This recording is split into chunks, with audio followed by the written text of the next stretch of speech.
un nouveau Royal Baby est venu agrandir la famille royale britannique, pour le plus grand bonheur du roi Charles III. Des photos ont été dévoilées ainsi que le prénom du bébé, aux sonorités très françaises. La suite après la publicité. Ce n'est pas parce qu'One fait partie de la famille royale britannique qu'One doit forcément appeler ses enfants avec des prénoms d'origine anglo-saxonne.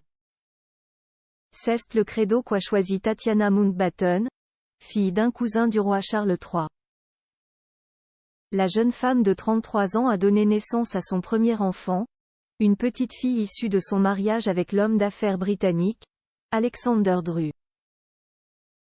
La fille de Sarah Walker Mountbatten et George Mountbatten, 4e marquis de Milford Haven, cavalière émérite, est devenue maman pour la première fois. Mais pas question pour elle de se tenir sur les marches de la maternité devant des dizaines de photographes quelques heures après avoir accouché. Ce n'est que ce 20 octobre, un mois après la naissance de sa fille, que la jeune femme a dévoilé la bonne nouvelle elle-même en légende de plusieurs clichés de son bébé adorable partagés sur son compte Instagram. Un mois de maternité. Et quel mois cela a été, débute-t-elle en légende de son post réunissant plusieurs photos dont un selfie d'elle, son bébé posé au creux de son cou. Elodie est née le 20 septembre, et ça va déjà beaucoup trop vite.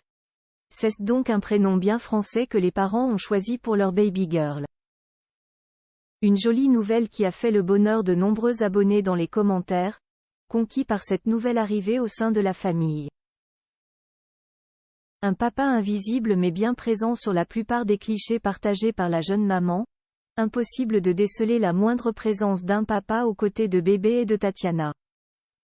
Mais cela ne veut absolument pas dire qu'Alexander Drew n'est pas présent auprès de son épouse et de leur fille. Au contraire. Dans un précédent post relatant de doux moments qu'elle a passés en Italie, Tatiana Mountbatten précisait, malgré ce que les clichés laissaient penser, qu'il ne s'agissait pas d'un voyage en solo et que son mari, qui déteste Instagram, était bel et bien présent. Nous voilà rassurés. La suite après la publicité. La suite après la publicité.